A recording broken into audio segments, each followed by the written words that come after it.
How many times in the last month or even week have you caught yourself saying something like this? It seems like the whole world is conspiring against me. It seems like life is against me. Every time I take 2 steps forward, I get pushed 1 step back. I can never get ahead. What's wrong with me? The reason why you believe this is not actually too difficult to understand, but it's not something you would naturally understand because most people don't understand how they work or how life works or even the nature of their own nature. As I was learning to be a teacher, as I was going on, one of my biggest influences was a teacher by the name of Alan Watts. Never got a chance to meet him. He died before I was born, but most of what Alan Watts teaches is very known and normal material. So it wasn't what he taught that was so profound, even though it's extraordinarily profound.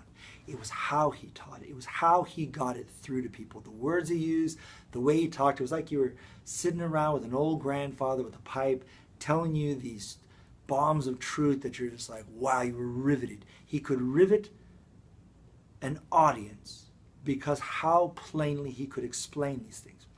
Something he said, it struck me at just the right time in just the right way. I'd heard it a million times from different teachers, but the way he said it had a real impact. And here's what he said. Don't think of life as you coming into the world. Think of it more like you're coming out of the world, you see? Most people don't understand that the human brain does not see things as it is. It sees the averse nature of it. For example, I look into the camera. Now, in reality, this is my right side and this is my left side, but the camera shows me that that's my left side and that's my right side. It's a mirror image, you see. People think they come into the world, but they really come out of the world. It's a mirror image. That which you think is happening to you is really just happening. Or you could say happening for you, if you really want to take that leap. But the problem with most people is they live a life that is actually disconnected from their own nature. They've learned to conform or to mold themselves to their environment. But in reality, they don't mold themselves to their own nature. They don't learn to cultivate their own nature so that they can give it to the world. And because of it, they become really bad carbon copies of a mold and a standard that doesn't even exist. Because people don't know what to do with their feelings, they don't know what to do with their thoughts, they don't know what to do with events that happen in their life.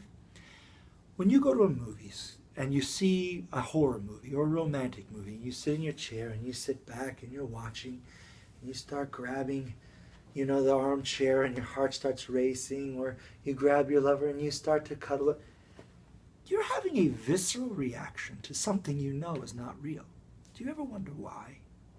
The brain can't understand the difference between something on the screen and something in real life because the brain itself is seeing everything through a screen. Your eyes are not taking in what's there. Your eyes are taking in stimulus. It goes back to the visual cortex of the brain. But another part of your brain actually flips it over and makes an image that you can see. Just like a photograph. You take a picture, you get the negative. And that negative has to be developed into the positive so you can see. That's what the brain does. So the brain doesn't tell you what's there. It interprets what it thinks it's there. But that has to be based on your experience, the language you had, what you've had in your life, because everything that you've had in your life will determine what comes into your life. If you've only known harshness and people being mean, everybody comes in your life is going to be harsh and mean. You won't have any experience or any competence with people being loving and altruistic. You'll think they're just out for something. Nope, no thank you. Because these are called our beliefs or our limiting beliefs. But what we're believing is not what's happening out there, but what those meanings mean inside of us. We have to believe our beliefs. We have to believe our thoughts. We have to believe our emotions. But we never question them. And the reason why we don't question them is because when we drive our car, we have a windshield, we look at our TV, we have a shield, everything is front screen. And that front screen is teaching us that it's the mirror image and it's not happening with us. It's happening to us, right? When we drive, this happens and this happens, it's happening to us.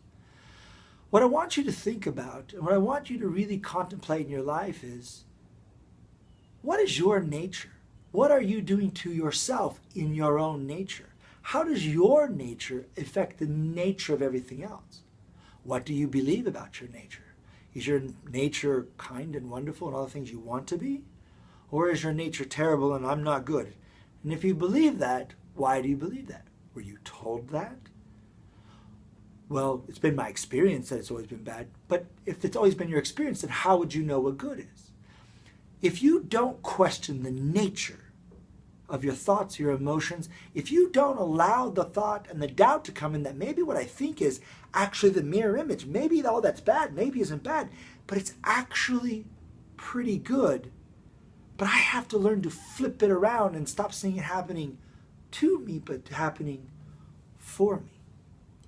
I want to leave you with these thoughts, and I want you to really consider these things. And we'll talk about it in future segments, but I want you to ask yourself this. What happens when I don't believe this on face value, but I question it? What happens if I've been wrong? What am I freeing myself from if I choose to do something else? Okay?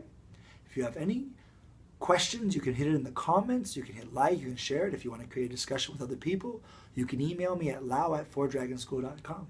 Until then, we'll see you next time.